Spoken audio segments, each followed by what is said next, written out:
حضرت عبداللہ بن عامر رضی اللہ عنہ ایک روایت نقل کرتے ہیں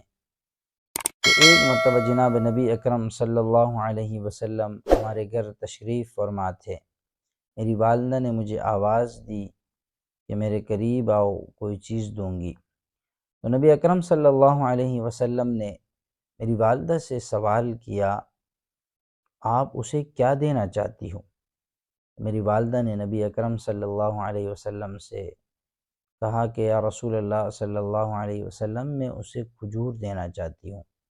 اللہ کے محبوب پیغمبر نے ارشاد فرمایا، اگر تم اسے بلا کر کچھ نہ دیتی تو تمہارے نامہ اعمال میں جھوٹ بولنے کا ایک گناہ لکھ دیا جاتا۔ اور پھر اس کے بعد فرمایا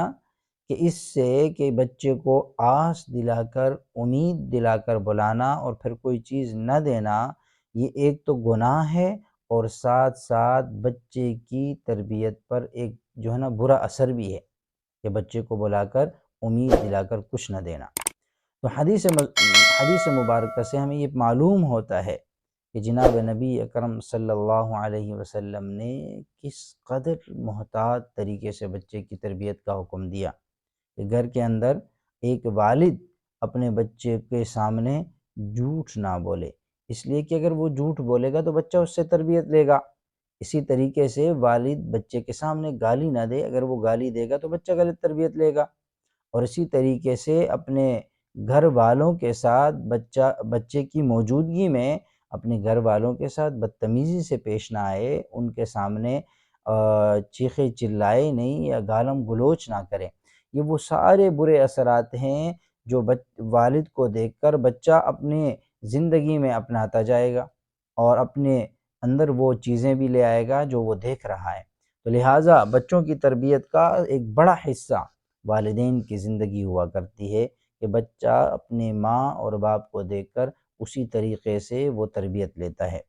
اور جس طریقے سے والدین کے رویے ہیں، جس طریقے سے والدین کا ذہن ہے، جس طریقے سے والدین کے طور طریقے ہیں، اٹھنا بیٹھنا، کھانا پینا، بول چال، معاملات وغیرہ، ان کے بچے وہی طریقے، وہی معاملات، وہی عادات لیتے ہیں، اور پھر ہم شکوہ کرتے ہیں، ہم گلہ کرتے ہیں بچہ بدتمیز بن گیا، اور اسی طریقے سے بچہ بات نہیں مانتا، بچے نے بچہ مجھ سے الجھ گیا ہے، بچہ گالیاں دیتا ہے، بچہ شرارت کرتا ہے، طرح طرح کے ہمارے شکایتیں ہوتی ہیں۔ تو اس کی ایک وجہ یہ بھی ہے کہ ہم بچے کی تربیت کرنے میں وہ ساری چیزیں خود سے شامل کر رہے ہوتے ہیں۔ کبھی ہم مجلس میں بیٹھ کر خود سے جھوٹ بول کر بچے کو اس کی ترغیب دے رہے ہوتے ہیں کہ آپ بھی جھوٹ بولیں۔ تو اس لیے نبی علیہ السلام نے اس چیز میں بڑے محتاط رہنے کا کہا۔ حضرت علی کرم اللہ وجہہ ایک اور روایت نقل کرتے ہیں کہ وہ فرماتے ہیں کہ جناب نبی اکرم صلی اللہ علیہ وسلم نے ایک مرتبہ ارشاد فرمایا کہ اپنے بچوں کو 3 چیزیں سکھاؤ۔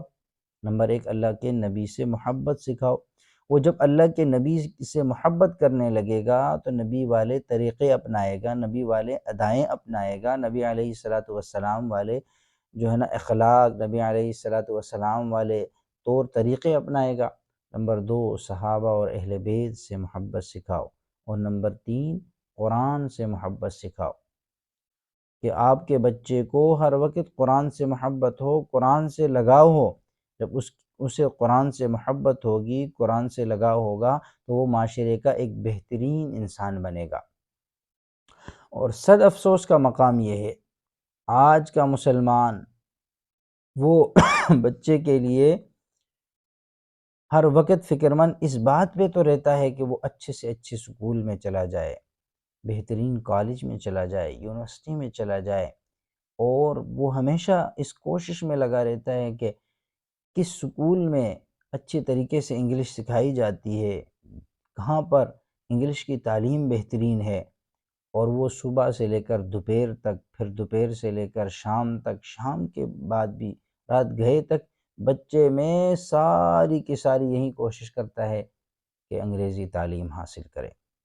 لیکن کبھی اسے یہ فکر نہیں ہوتی کہ میرے نبی نے جس قرآن سے محبت کا کہا، میرے نبی نے جس قرآن کو یاد کرنے کے لیے کہا، اس کی کوئی فکر نہیں ہے، اس کے بارے میں کوئی ٹائم نہیں ہے، بلکہ فارمیلٹی پوری کرنے کے لیے ہر شخص 10 سے 15 منٹ، حد ہو جائے تو آدھا گھنٹہ قرآن کے لیے دیتا ہے، اور وہ بھی برائے نام۔ کبھی ہم پوچھتے ہی نہیں اپنے بچوں سے کہ بچہ قرآن یاد کر رہا ہے یا نہیں، قرآن آتا بھی ہے یا نہیں۔ لیکن دنیا کا ہر فرد، ہوا وہ کسی بھی فیلڈ سے منسلک ہے، وہ اپنے بچے سے یہی پوچھے گا کہ انگریزی کیسے بول رہا ہے، اسکول کی تعلیم کیسے حاصل کر رہا ہے، اور پھر شکوہ کرتا ہے، پھر شکایت کرتا ہے کہ بچہ نافرمان ہے، بچہ جو ہے میرے ساتھ اچھا رویہ نہیں رکھتا۔ آپ اسے قرآن کی تعلیم دو، وہ سیکھے گا۔ اُفٍ وَلَا تَنْهَرْهُمَا وَقُلْ لَهُمَا قَوْلًا كَرِيمًا وَاخْفِضْ لَهُمَا جَنَاحَ الذُّلِّ مِنَ الرَّحْمَةِ وَقُلْ رَبِّ ارْحَمْهُمَا كَمَا رَبَّيَانِي صَغِيرًا۔ تو لہٰذا یہ صد افسوس کا مقام ہے کہ نبی علیہ السلام کا امتی، نبی علیہ السلام کو ماننے والا، وہ قرآن و حدیث کے تعلیم کے بجائے وہ دنیا کی تعلیم پر زیادہ فوکس کرتا ہے اور اسے زیادہ ترجیح دیتا ہے۔ یہی تو ہماری ذلت اور ہماری پستی کے اسباب ہیں کہ ہم خود ذلت اور پستی کی طرف جانے کے لیے اسباب خود بنا رہے ہیں۔